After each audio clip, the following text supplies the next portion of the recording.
What's going on, guys? Decided to throw up another video. I know I'm doing them in quick succession right now. It's kind of just one of those things that I want to get out there while I have time.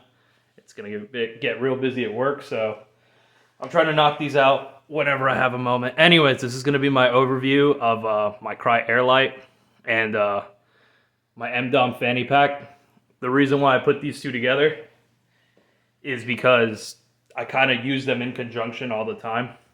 As you can see, kind of just at face value, you can see that the AirLite really doesn't have GP space.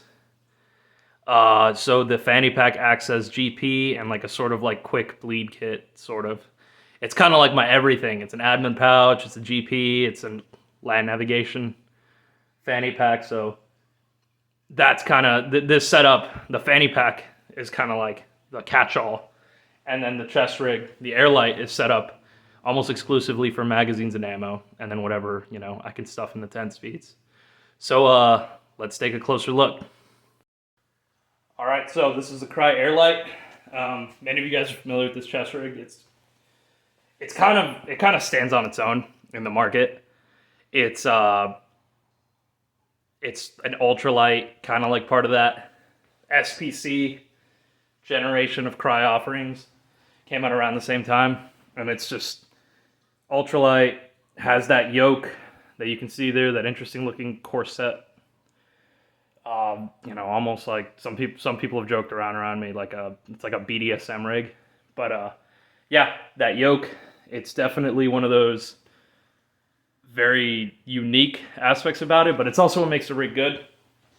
And the reason why I like this rig is because this yoke really does help distribute that weight. And you'll see here, there's stretch panels. You can see there, not stretch panels, but just stretch loops or straps. And this kind of helps that weight move with you instead of against you. You really don't want to be fighting against a heavy load like this. As you can see, it's, this isn't really a review of the rig, but it's got all these loops for routing comms or routing whatever you want. Hydration, backpack, that sort of thing. But we're just going to take a look at the chest rig itself right now. So it's pretty simple. It's ultra lightweight. It's got pre-built radio pouches, but I sometimes use them. I have a Ziploc that I kind of use as a medical insert. I don't have it with me right now. I parted it out because all the stuff's expired in it, so I'm replacing it. But besides that, you can tell it's very mag-centric. So each of these Tactical Tailor, I think they're universal mag pouches. They're universal fight lights. Carry 3 magazines. That's 3 there, 3 there, and obviously the triple in the front and tacos with a Blue Force gear. They call it the stackable. I just call it the reinforced 10-speed. But yeah. And then on the flanks, 2 of these Plat Attack 1 liter bottles, or they're not Plat Attack, they're Decor, but I think Plat Attack's the major retailer for the military versions of these. So everyone just calls them Plat Attack. They're canteens, they're square, they're weird. These are the Raptor Tactical, they're Nalgene pockets, so if I wanted to swap to something a little bit more Western made, I could, but for now, these are great. Only really mod I do is I get the little Katadyn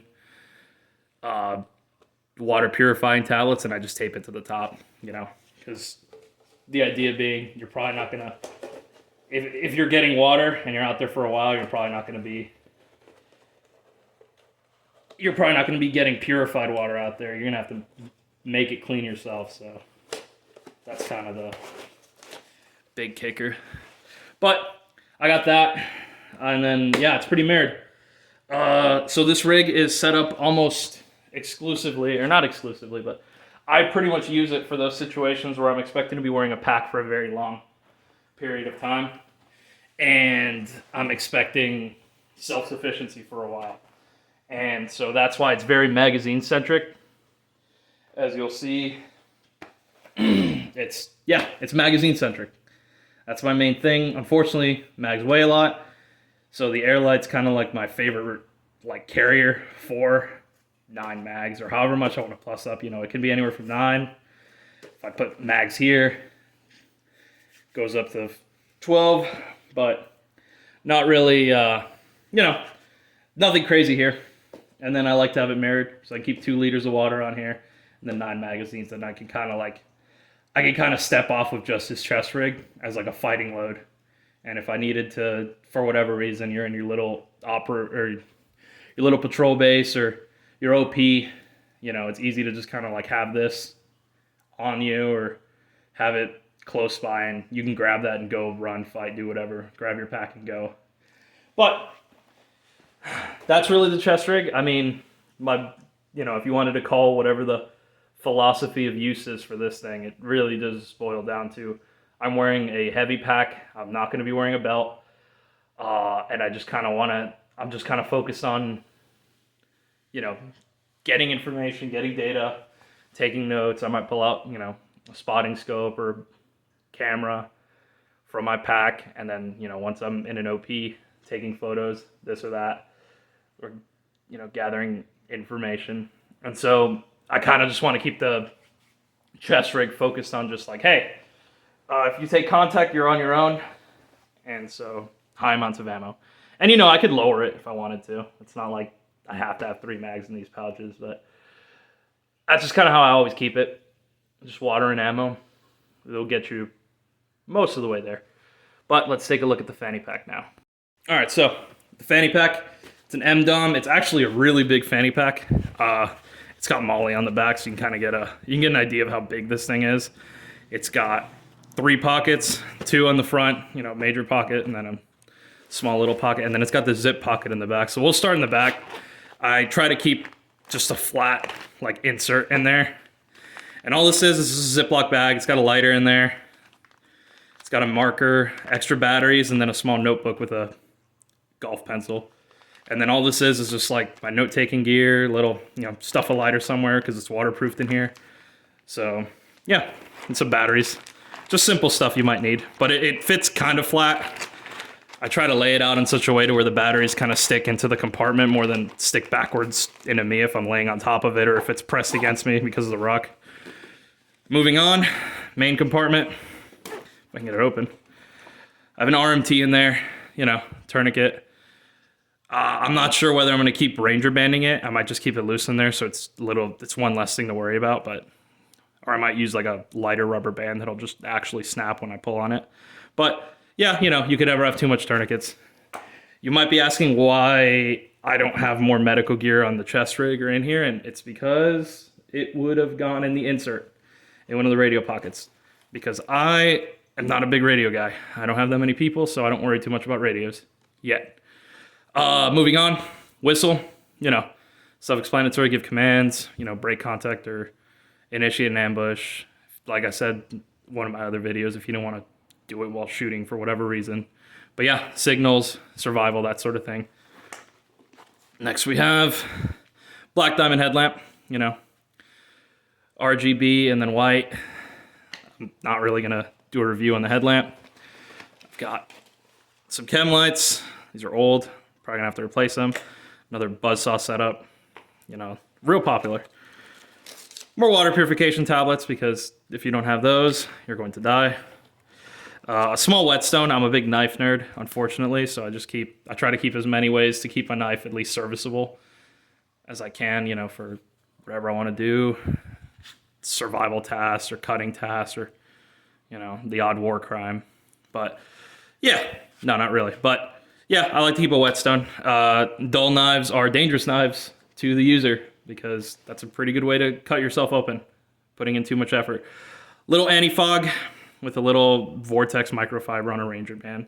I try to ranger band a lot of stuff because one, it's not sticky like tape is, and two, they're reusable. You know, I can just this doesn't have to be ranger banded. I just keep it like that for convenience, but I could just toss it in there and let it float around. But I still have the band to do whatever. Sling retention or helping build camo for a hide site. Something like that. Little fire starter. This sometimes goes in there. Sometimes it doesn't. It's made by Zippo. I haven't used it in a minute. But yeah, you know, ferro rod.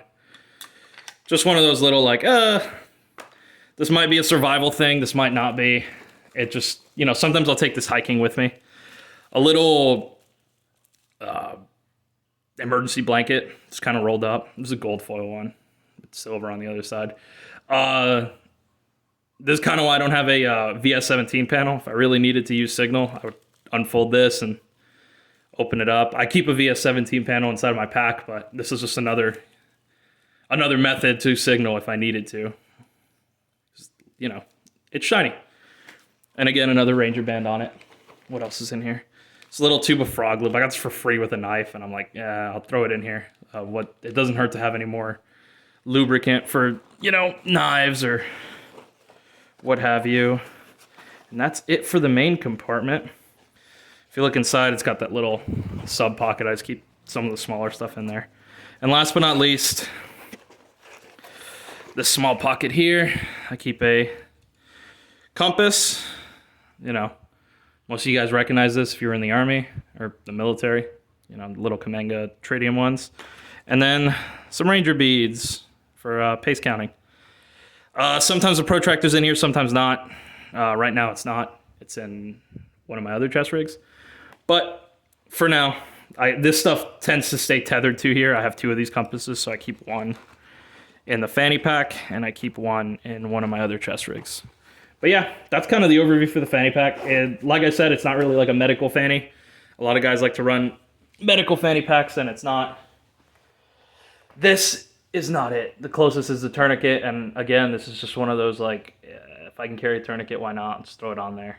You know, it's better than throwing it in like a pants pocket or something, so that if you do encounter an explosion or you get into an accident or something and you can't access it because your leg's been severed off, you know, the fanny pack's kind of a central area. If that comes off, or if, you know, you sustain injuries around that area, you're probably either a goner or, you know, you have a bunch of other problems besides just a tourniquet. But yeah, that's pretty much it. This sometimes flexes as a survival pack. But usually it's just my big catch-all GP. And you might be asking, like, oh, well, isn't that annoying to lay prone on? And the cool thing is when you're wearing a fanny pack, you can kind of swing it around to your back. And it sits over your ass, and all of a sudden it's not a problem when laying down anymore. Or you can swing it to your side, kind of access it while you're laying down. You know, easy stuff. But yeah, that's it for today. I've worn this setup a bunch, and I've worn it for a while. The camera quality probably won't show how dirty it is, but the AirLite in particular has gotten pretty nasty over time. And the cool thing about hydrophobic setups like the AirLite is that you can just spray it off with water and let it dry in your garage, and you're good to go. But yeah, that's it for today. I'll probably do more of these videos on, I think I have like 1 or 2 more. So I'll do one on the jungle kit for sure. And then I'll do one probably on my packs, be it the 3DAP or the Crossfire. And that'll be coming up soon, maybe within a week or so. But for now, that's it. Take care.